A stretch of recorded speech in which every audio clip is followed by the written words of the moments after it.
Hello everybody on my YouTube channel. Thanks again for joining, and a massive thank you to all the subscribers on the channel. We are currently on 4,044 subscribers, which is absolutely amazing. So you wanted to know, how did I set up my vehicle recovery business? Well, first of all, get the kettle on, get your biscuits at the ready, because I don't know how long this video is going to take, but I will try and keep it pretty short, pretty sweet to a degree, but it will try and answer a lot of your questions, visions, how a lot of you ask and see things, and where I started, where I began, where I'm at, and what my goals are moving forward. So having a little rewind, going back to, I think, 2013 area, maybe 2014, I got into vehicle recovery, not by being passed down through grandparents or mums, dads, family businesses. It was straight from scratch. So when I used to work as a travel agent at Thompson Holidays, which none of you will ever know that I used to be a travel agent selling holidays, I also used to do a little bit of breaking cars on the side of my day job. So I'd buy certain cars, whatever, off the internet and just strip them down for spare parts, sell the parts on. I'd go to work at Thompson Holidays, take all my parcels and go and send them off. Bear with me one moment. So back in the room. So as I was saying, I used to then take all my parcels to work, basically, and go to the post office on my dinner breaks and get them sent off. And obviously I used to have the couriers used to come to my work to collect some of the heavier parcels. But anyway, moving forward. So I set up with a 4x4. I had my own personal car, which was an Audi Q7. And I also had an old IFA Williams twin axle trailer. So that's what I set up with. Now, the reason I bought my trailer, because I wanted to pick up my own cars. I thought, you know what, I can drive a little bit further. I can get them from there, whatever. Great purpose of having a trailer. Then, long story short, I thought, maybe I could try and do a bit of recovery, try and earn a bit more money. So the first job that I ever did, and I instantly regretted it, I thought, this is not for me. I went on a website which was like something like Shipley or whatever it was back then, and I seen this job. It was something like from Milton Keynes to Cheshire, and the job was a LDV Maxus 2.5 camper van, some big massive camper van. I thought, oh, that'll go on me 16-foot trailer. Yeah, no problem. Did it heck? No way, Jose. So I went down there with one of my friends who I used to work with at a previous job. He came down for the ride. We went there, got this thing half on the trailer. My winch just packed up halfway through. I was like, really? I only had it was like a boat winch, you know, absolutely tiny thing. And there's me trying to pull this big, massive camper van. So trust me, I've been there, done that, had the t-shirt, got it on, going back on the motorway. You know, it didn't look great on the trailer, but it was on. Weight-wise, it was a 3.5 ton trailer. It's probably just about on par, but let me just tell you something, long story short, it was not a pretty journey going home. I stuck at very low speeds, and I said, as soon as we got to the drop-off, I said, this ain't for me. I can't do this. This is not for me. So I'll attach a little photo just below. I think I've still got it. So that was that. The Sun Chaser, I think it was called. And yeah, so then it gave my brain a little wobble. I thought, what on earth am I doing here? Like, why am I doing all this malarkey?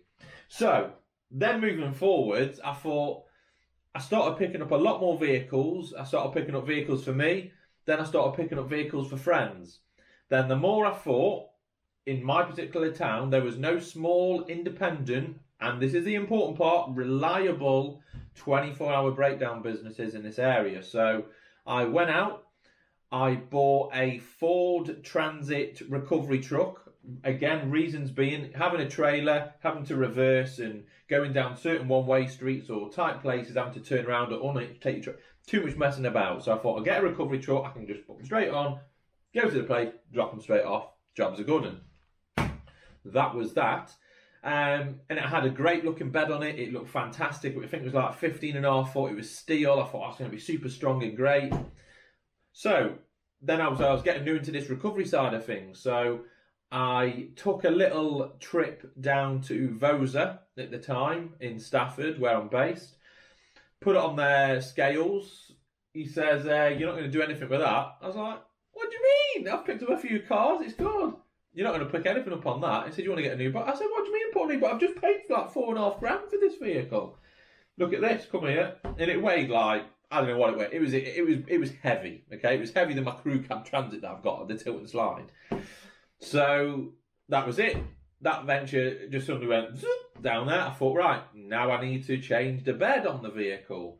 So I found a company up Buxton, which was probably about 30 miles away from me. I got a new aluminium bed on, and then boom, we were in business. Had that one weighed 1,940 kilograms, so I could basically carry a ton and a half, give or take. So fantastic. So started picking up a little bit of work locally. Obviously, I got my leaflets made, business cards, started scattering them about, so on, so on, so on. And then I decided to quit my day job because I was earning enough okay doing my little car parts on the side, and obviously then my recovery was slowly picking up. So some of you would have seen on my Facebook page at GDB Recovery and 24-hour mobile tyres that I recently did a couple of pictures of when I set up in my little transit, being at some of these garages. And then I also showed a picture of where I am now with the vehicles that I've got at the same garage. So like a bit of a before and after, years before, years after, and where I am and the vehicles that I use. So slowly moving forwards, I started getting inquiries for fitting spare wheels, as you do. So I thought, you know what? I'll buy myself a little van. I bought a little Vauxhall Combo, little 1.7 DI, 53 or 04 plate. Absolutely fantastic, but it was a back breaker of a van. I used it for a bit, absolutely sounding great. I then sold my Audi Q7. I thought this is just too good to be like using on certain jobs. Like I was getting to pull the odd vehicles out of a field on ropes and all sorts. So I thought, you know what, get rid of the Q7. And I then bought myself an old Mitsubishi Pajero 2.8 long wheelbase. So my fleet then consisted of a Ford Transit Beavertail 3.5 ton truck, a little Vauxhall Combo van, and a 4x4 Mitsubishi Pajero, and I still have my previous trailer. Fantastic. Those three vehicles, they all did their own jobs in perfectly weird and wonderful places. I could then send my 4x4 out into the fields, doing a bit of green laning, winching people out. People that have gone onto, fields like travellers as well. I did get a few traveller jobs straight away off them directly, so that was great. The Vauxhall Combo was still going out doing jump starts. It was doing wheel changes, the standard service van work that you would do. And obviously my transit recovery truck was then picking up the broken down cars and doing transport in that vehicle back then. So from garage to garage, home address to garage, so on, so on, so on. And then obviously I started doing my website, putting things on there, publishing obviously a lot on my Facebook page. And then obviously I did have a call once upon a time, going back a long, long time, off a company called VRNL. Some of you may or may not have heard of them. They were basically looking to get a contractor in my area. So I was like, yeah, sound, yeah, I'm the man, I'll do that job for you. So got onto a little contract with them, that was great. And the money, I had no clue what you'd really get. And obviously I seen the rates, I thought, you know what, that'll work, Not going to lie, it was a good contract. I was very happy with that line of work going back then. I also then obviously got approached by Staffordshire Moorland Council or something or other. I can't remember exactly, it was quite a while ago. Then I started getting jobs to recover some abandoned vehicles up in the Staffordshire Moorlands. When I look back now, I thought, my God, I had a 4x4 in trailer and a transit recovery truck Beavertail with ramps. If I had those inquiries now, I think, yeah, I'm geared up now. But back then, not really. And I was getting these vehicles to recover with no keys, doors were locked. And as you know, if you're fairly new in the industry, they're the jobs that you don't want to do. You try and avoid them. But me being me, I was like, yeah, I'll do it. Sound, another contract, well done. So started doing that for a bit of time. That was great. Business was obviously starting to build up. As obviously people and word of mouth and garages that kept using me more and more. That was great. So then we're probably getting on to like a year later. My business, I was just doing so much every day, and I still do a lot now, but I don't do as much as I used to do back then. But I would be the person that would go anywhere, day or night, Liverpool, Manchester, London, Eastbourne, Brighton, Yorkshire, Scotland. I've been everywhere when I set up. I was the eager beaver. And I'm still pretty eager now, but my workload has changed. So I'll get onto that point soon. So then I looked at getting a staff member on board. I'm just trying to think who my first staff member was. So that was the setting up part of the business and where I was getting. Then I started getting inquiries. Now this is a bit of an area where some of you might be watching, or you might be watching. Not going to mention any names. So I used to start getting inquiries. Can you move my van? Can you move my van? Not really doing it on the 4x4 because I got scared beforehand of doing a camper van. Can't put it on the transit recovery truck because I was educated about weight restrictions, so on. So I didn't do it. I was like, no, can't do it. Sorry, mate. Waving goodbye. Or sorry, miss, can't do it, for example, because there are males and females out there, okay? So I then obviously started working alongside another recovery firm that are based not a million miles from here, and I started giving them my bigger work. So the big vans and the jumbo vans, you know, anything like that. I just started by saying, you know, here's a job, here's a job, here's a job. Then I started to get a little bit smarter with what I was doing. So this is a strong point that I still do now, and a lot of you should do it if you don't do it already. I don't mind giving a few little tips and tricks away. It is what it is. So I'm all up for helping people as well, and to grow your business and to not lose out on those viable inquiries that you do get. Then trust me, it works both ways in the industry. So what I'm going to say, you'll remember forever. Work smarter and not harder. You're thinking work smarter, not harder. So what I then started doing, I would take the inquiry off Mr. or Miss X, Y, and Z, long wheelbase van.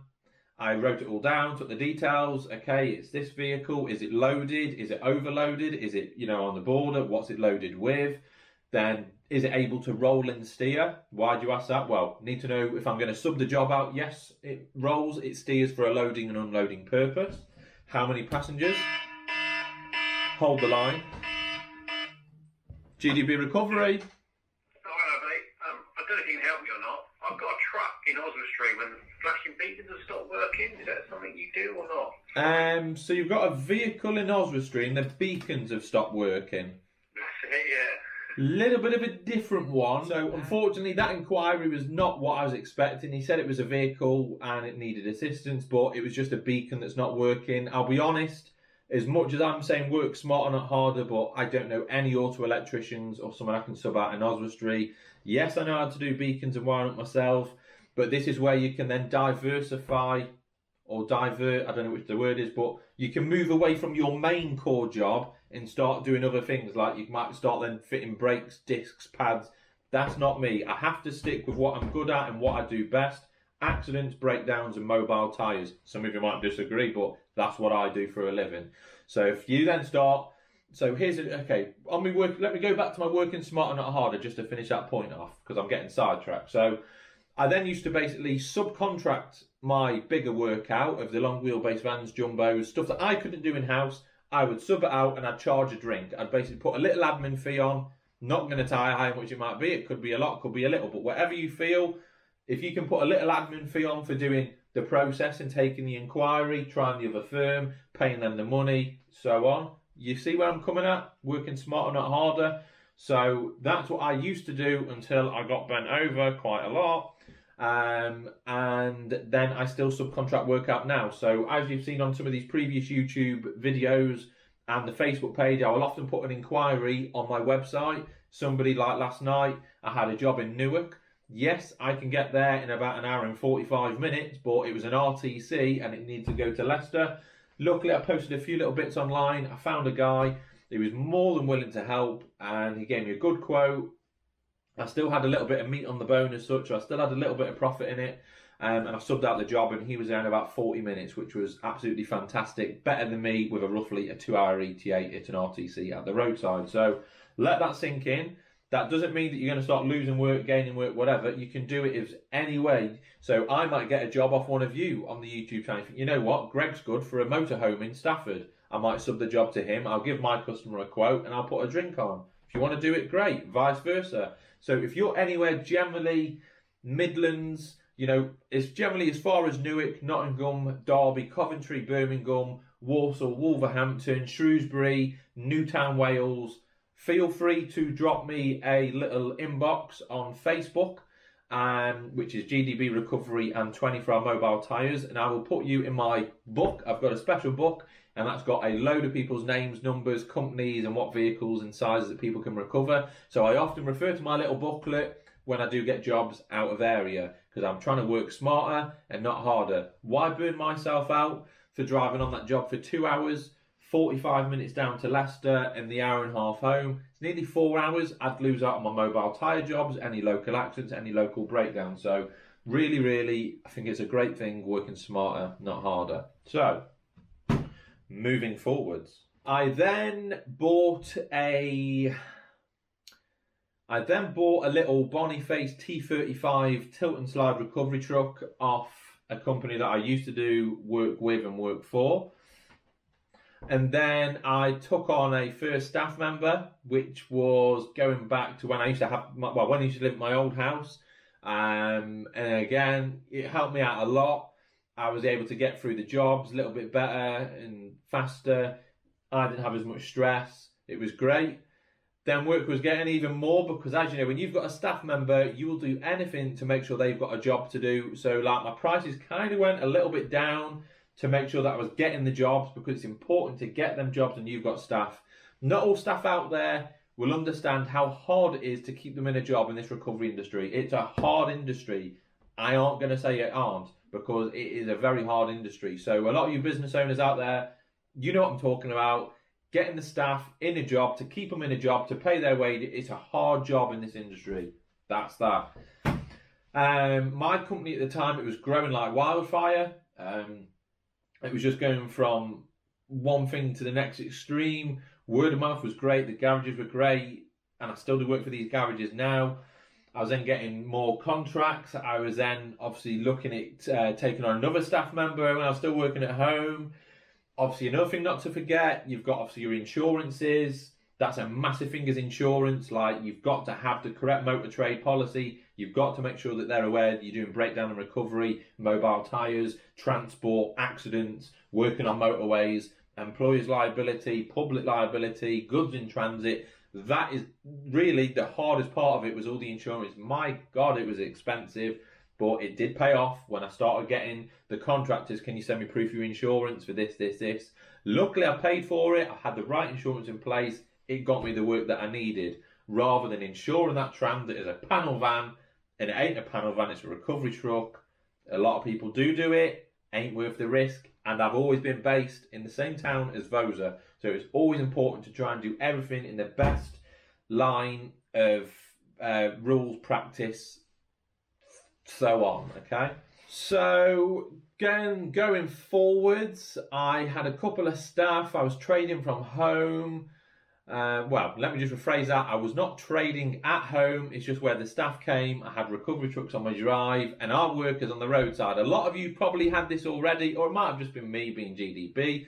I used to get a lot of letters off the council or neighbours claiming I'm ruining the road with the weight of my vehicles and running a business from home. Now, the running the business, I was operating as in phone calls, but the actual business is not making money on the driveway. So a lot of you may have had this in the past. Our work is when you're on that road outside. That's where our work is. So I was not classed as working from home. Yes, I had the staff, and they'd come there and then they'd be going straight on jobs, because my jobs are lined up all the time. So that was that little bit. I had a lot of issues getting and growing through the stages, where you do get, obviously, unfortunately, a lot of haters. I will still get them now. There's plenty of them out there. And another little thing on my YouTube channel, most people that watch my videos are not subscribed, but they type in the search category GDB recovery. Look, just join the channel. It's a lot easier than typing in all the time. And the more you type in my name, it's the higher I rank. So, weird. When I saw that statistic the other day, I've got over 4,000 subscribers, and most of my viewers, the ones that watch the videos, are not even subscribed to the channel. So, if you are somebody out there and you watch it, just subscribe. Just subscribe to the channel, okay? It's cool. Right, so, moving forwards again, I then saw a unit that was being built in Stafford, which I obviously made my inquiries. I thought, oh my God, I need this unit, I need this unit. I didn't even think about the rent, I didn't think the business rates, the electric, the water, I didn't think of anything. I just thought, I want a unit, I can obviously get my staff all in this one building, we can have our vehicles outside, and we can then let the business grow. So that's what I did. So I then started having units which were like, top of my head, about £2,500 a month. It was fucking expensive. But it was worth it. The units were absolutely ginormous. I will show a little photo below, or even still I could turn you around because I've actually got a little canvas up here. So they were my units. Obviously I had my signs up, GDB tyres, GDB recovery, and we had a beep load of vehicles too. So then that's where I got, I had obviously the units, I had the staff, I had the vehicles, I had the workload. It was literally growing faster than what my YouTube channel growed in the past 3 months. Like, my business was absolutely booming, flying out at the speed of sound on the jobs. We were smashing the ETAs. I had more contractors jumping on board, more and more and more. I then obviously had another company that came, which were a very big contractor at the time. Well, they still are now. And the big question, past 43. So past 43 is something that I never needed, never wanted it, never had it, and I still got my workload. Now, a lot of you out there thinking, how did he do that? Well, I kept my business very clean. We obviously had all of our check sheets, daily checks, vehicle checks, driver checks, insurances, indemnities. I had everything. The units were so clean that you could eat your food off the floor. When contractors came down to view the fleet, everything was in order. I had obviously my little storage room where you had all your spare equipment, which is the same as past 43, having cones, snatch blocks, equipment, bulbs, whatever. Never had it. I came close. I did have a guy that came out before, and I thought, do I want it? Do I want it? But no, why should I pay the thousands of pounds for it when I'm getting the work anyway? If you don't need it, and I had the work, I don't want it. Simple as that, because my expenses were very expensive. So business carried on there for, I think, good couple of years, to be honest, or it might have even been longer than that. I can't even remember. But my life was just all devoted in recovery. And I also bought a mobile tyre van. So we were getting all these contractor inquiries, recover their vehicle, no spare wheel or no locking nut, or they just want the spare wheel fitting. So I bought a mobile tyre business, which were called Atmas Mobile Tyre Servicing in Newcastle upon Tyne. Basically, it was the van with sign writing. That was it. There was no work, no leads, no tyres. It was just a van and the stickers on it. So I took the stickers off, branded it as me, rang up a tyre place, said, yeah, can you just get me some tyres? Yeah, which ones? What size? I didn't have a clue. So luckily, one of my other staff members, he did tyre fitting before. He had a bit of a memory of what tyres that we could get. And then I ended up spending, I don't know how much money it was on getting some part-worn tyres and a couple of new tyres. And then my tyre business started going off. That was absolutely great. And then obviously later on, part-worn, they're not good. I try and avoid them like the plague, because although I bought them from a reputable wholesaler in Birmingham, some of them had defects, weren't properly tested. So part-worns, try and avoid them where possible. Only stick with new for peace of mind. And try and stay away from retread tyres as well. I had my little days of using retread tyres. Oh my God, can you get them to balance? Nah, 200 grams out, 100 grams out, avoid them. Just stick with new. It's better, and that's that, okay? So moving forward again, work started getting quite a lot. I had an admin lady as well to take some of the stress off, but my God, work was still stressful. I was then getting to the point where thinking, I'm earning all this money, but I've also got staff that were crashing vehicles, having little stupid bumper-to-bumper things. It was just stupid stuff, and I thought, this is ruining the fun. Like, you're parking or you're taking out a car, you're clipping a car as you're coming out of a junction, it's parked up. What's that about? You know, you've got staff that are just my name's on the side of those vehicles, and I was not comfortable when I've got staff running, oh, I've just clipped a car, I've just done this, I've just done that. That ain't cool at all. And it cost me a few insurance claims. And don't get me wrong, if you do an insurance claim, at least do it right. My vehicles were fine. And there's me having to have 2,000, 3,000 insurance claims because somebody had a bit of a bumper or a mirror and stuff. It was so annoying. That ruined it massively for me. And then obviously on insurance renewal time, yeah, I've got 2 fault accidents. Not me, it was a driver. It still affects me as a company director that you have to declare it that I was the driver, because I'm responsible for everybody in that business. So insurance is a big thing. You've got to remember there's always going to be negatives of having staff, but there's also a lot of positives as well. I had some of my best days with those staff members. We had some real good time on some jobs. Jobs in the snow, jobs in the floods, vehicles off-road. I did have a real good time, but trying to pay their wages, trying to pay for my little adverts on the internet, trying to pay the insurance on the monthly, trying to pay for all the expenses, the vehicles that they were kept breaking, clutches, gearboxes, wiring looms, brakes, discs, pads, beds, hydraulics, pumps, motors, PTOs. It's a lot for anyone. So I then thinking I was earning more money when I was on my own. And it's true, I was. My expenses weren't out there. And a lot of you people out there that maybe, class as small businesses like I am. I've always been a small business. I've never been the big boy outfit at all. Not me. No. So you've got to think strong and hard.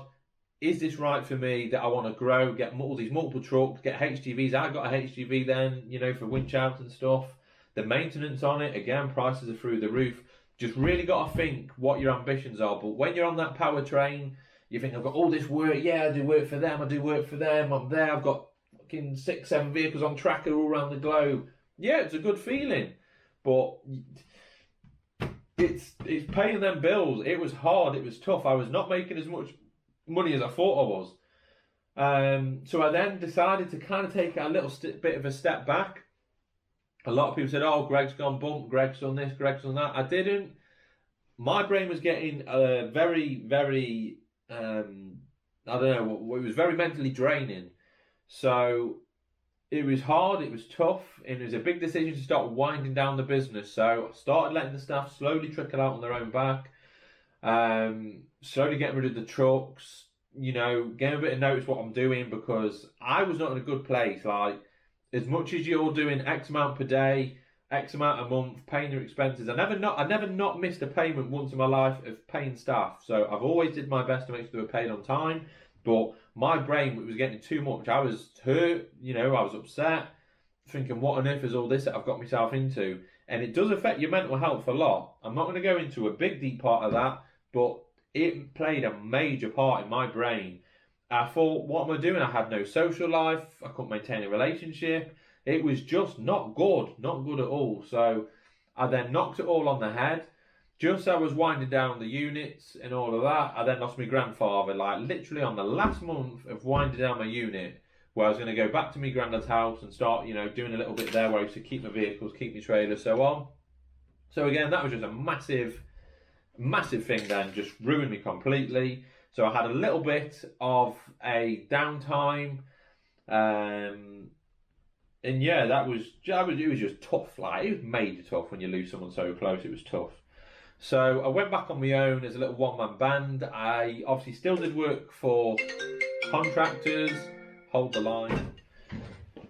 So going back before obviously the phone rang, I went back on my own. I still kept contractor work, but I downsized some of the ones that were not so good at paying on time, or the ones where the rates weren't very good. That's another thing, but it's not my department anymore.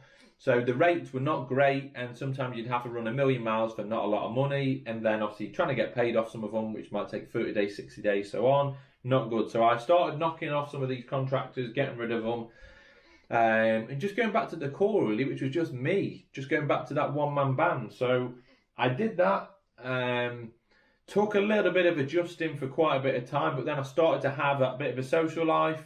I could start to enjoy life. It's not all about working all the time. It really isn't. You have got to enjoy life as well.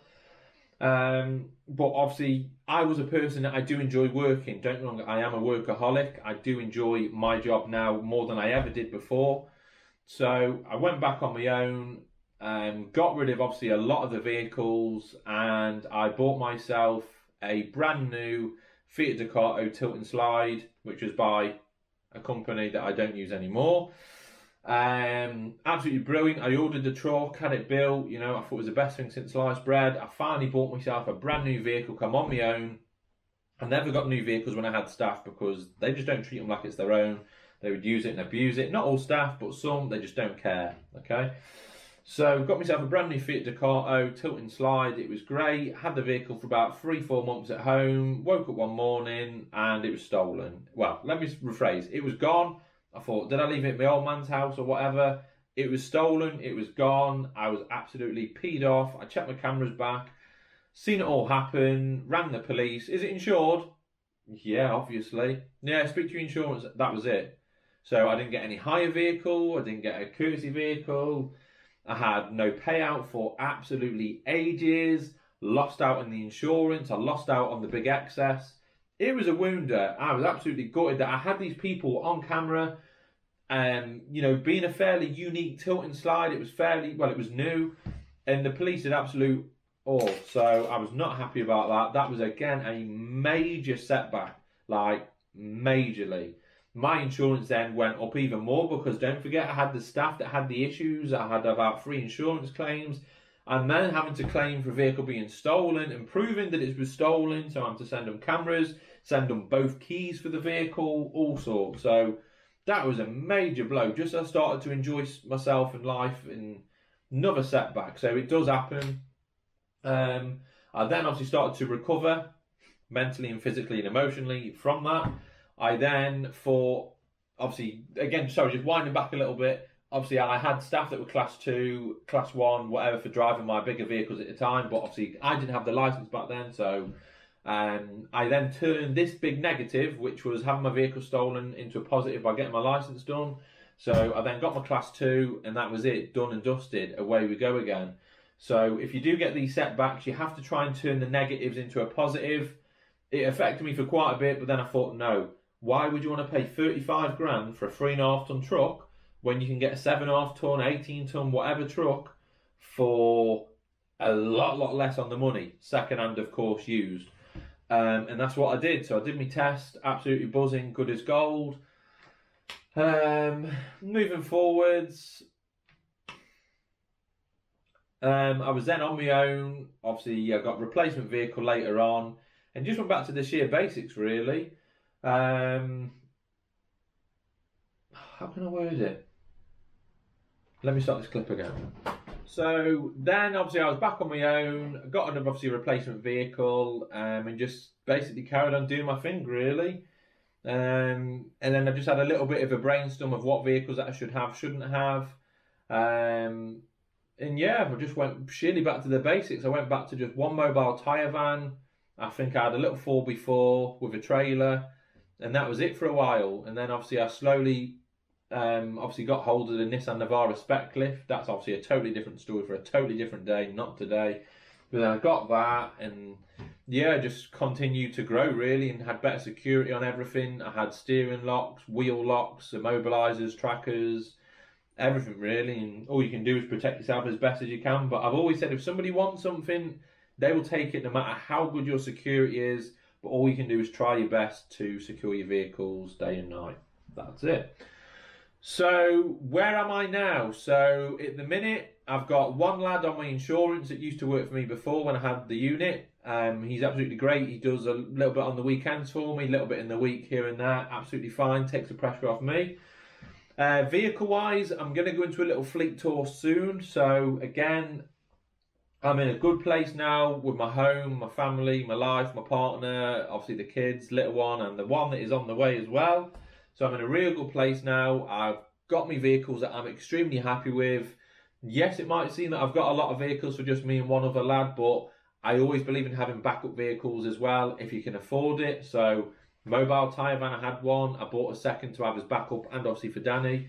Unfortunately, the engine went, but luckily I still had that one van that could go out. He's obviously got his 3.5 ton licence in soon, which will be the new B plus E entitlement automatically. I've obviously sold me Brian James trailer. Don't use it enough. Don't want it. I'll get my money back for it all. Thank you. I've got the 2 little Transit 3.5 tonners because Danny can use those absolutely fine, and I can use them as well, which I do. Got my accident unit, and I've got 2 4x4s. So Nissan Navara, which is a spec lift, and I've got my Jeep XJ, which will soon be coming on the road very soon. So that's kind of where I'm at now. I know a lot of you on the channel, you know, Greg had this, Greg had that, Greg had the heavies. Look, I sub my workout, like I've said before, work smarter, not harder. I don't believe in owning one at the moment. You know, yes, I'd like to get something a little bit bigger than Nissan Navara, but heavies, I get the inquiries, I sub them out, I make my money, I don't have to even attend the job. So that works well for me.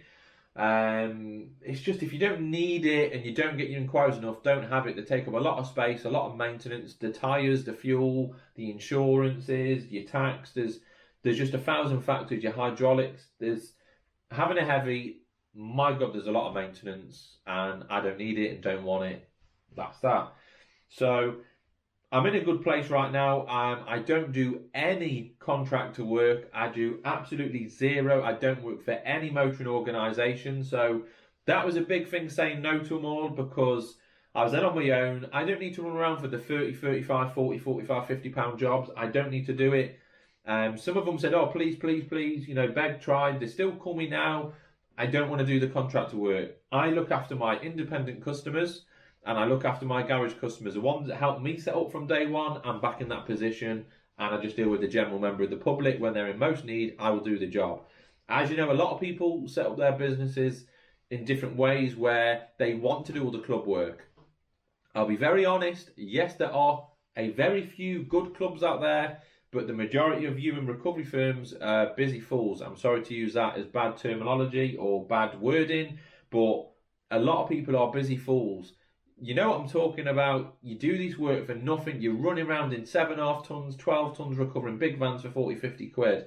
You're paying your staff 10, 15 pounds an hour. Do the maths. It ain't cool.